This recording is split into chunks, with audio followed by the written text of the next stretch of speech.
प्यारे बच्चों, स्वागत है आपका LBSS के लेक्चर क्लास में। आज हम लोग जानेंगे कि इलेक्ट्रॉनों का वितरण कैसे होता है। विभिन्न कोशों में इलेक्ट्रॉनों का वितरण कैसे होता है, अर्थात परमाणु में जो इलेक्ट्रॉन होते हैं उनका वितरण कोशों में कैसे किया जाता है, इसको जानेंगे। तो बच्चों, जब भी कोशों में इलेक्ट्रॉनों के वितरण को हम जानेंगे तो हमें यह समझना है कि उसको यानी कि इलेक्ट्रॉनों का वितरण ही इलेक्ट्रॉनिक विन्यास के नाम से जाना जाता है। अर्थात कोशों में इलेक्ट्रॉनों का वितरण इलेक्ट्रॉनिक विन्यास कहलाता है।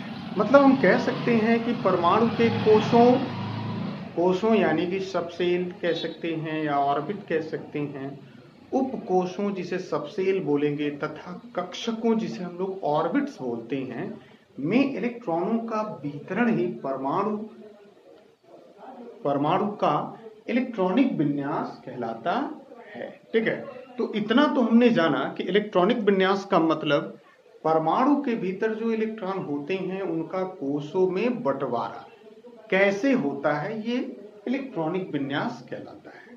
तो जब भी इलेक्ट्रॉनिक विन्यास की बात होगी तो उसमें कुछ नियम यानी इस संबंध में विभिन्न वैज्ञानिकों ने कुछ नियम के द्वारा इसको कोशों में इलेक्ट्रॉनों के वितरण को बताने का प्रयास किया था, जिसमें बोरबरी स्कीम माने नील्स बोर का सिद्धांत था, आब्बा का सिद्धांत था। आब्बा कोई साइंटिस्ट का नाम नहीं है बल्कि एक रूल है, जिस रूल के हिसाब से अनुसार ही इलेक्ट्रॉनों का वितरण कोशों में कराया जाता है। हुंड का नियम है, पॉली एक्सक्लूशन प्रिंसिपल है, ये तमाम तरह के सिद्धांत के द्वारा ही इनके आधार पर इलेक्ट्रॉनों का वितरण किया जाता है।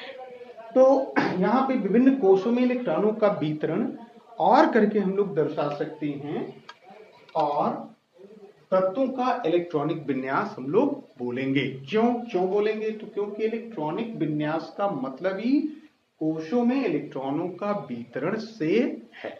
ठीक है, तो इसमें हम जानेंगे क्या कि किसी तत्व का इलेक्ट्रॉनिक विन्यास उसके परमाणुओं में उपस्थित विभिन्न कक्षकों में इलेक्ट्रॉनों का वितरण ही इलेक्ट्रॉनिक विन्यास है या कहलाता है। अर्थात किसी तत्व का नोट कर सकते हैं,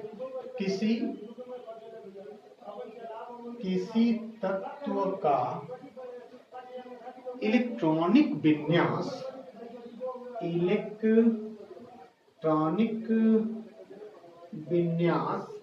यानी किसी भी तत्व के इलेक्ट्रॉनिक विन्यास उसके परमाणुओं में उपस्थित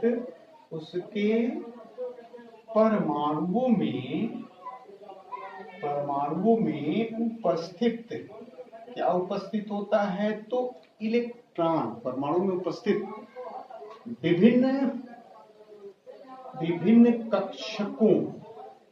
विभिन्न कक्षकों जिसे ऑर्बिट बोलते हैं में इलेक्ट्रॉनों का कक्षकों में इलेक्ट्रॉनों का वितरण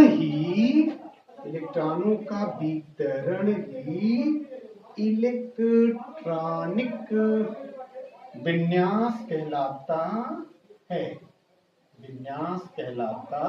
है। सीधी बात है कि इलेक्ट्रॉन कोशों में कैसे वितरित होते हैं उसी के बारे में हम जानेंगे, उसका वितरण ही इलेक्ट्रॉनिक विन्यास कहलाता है। ठीक है, अब यहाँ पे कुछ मूल नियम है जो हमने बताए हैं, यानी कुछ मूल नियमों के अनुसार ही इलेक्ट्रॉनों का वितरण कक्षकों में या कोशों में देखने को मिलता है। तो वो कौन कौन से नियम है इसको जानना है। तो उसमें कौन कौन सा नियम हो सकता है? तो पहला मैंने बोला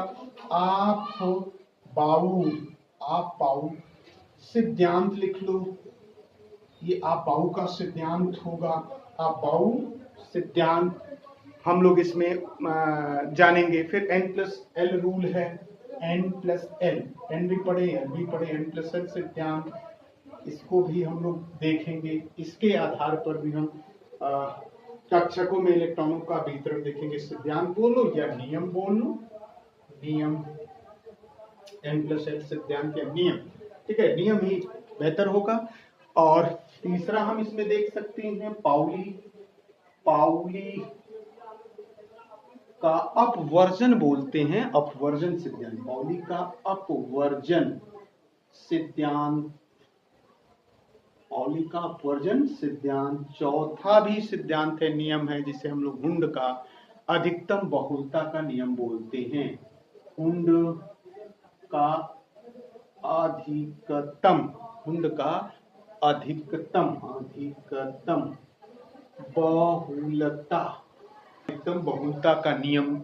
और लास्ट में पांचवा एक और नियम बताया गया जो अर्धपूरित एवं पूर्ण कक्षकों का स्थायित्व कहलाता है। अर्धपूरित एवं पूर्ण कक्षकों का वितरण, कक्षकों का स्थायित्व, कक्षकों का स्थायित्व, अर्धपूरित एवं पूर्ण कक्षकों का अस्थायित्व। ठीक है, तो ये 5 नियम के अंतर्गत हम तत्वों का इलेक्ट्रॉनिक विन्यास या विभिन्न कोषों में जो इलेक्ट्रॉनों का वितरण दर्शाया जाता है के द्वारा ही होता है। ठीक है, तो चलिए हम एक एक करके नियमों को जानेंगे। तो पहला हम हेडिंग क्या बनाएंगे, आब्बा नियम। चलिए इसको हटाते हैं, आब्बा नियम। हेडिंग आब्बा सिद्धांत, पहला आब्बाऊ सिद्धांत, आब्बाऊ सिद्धांत।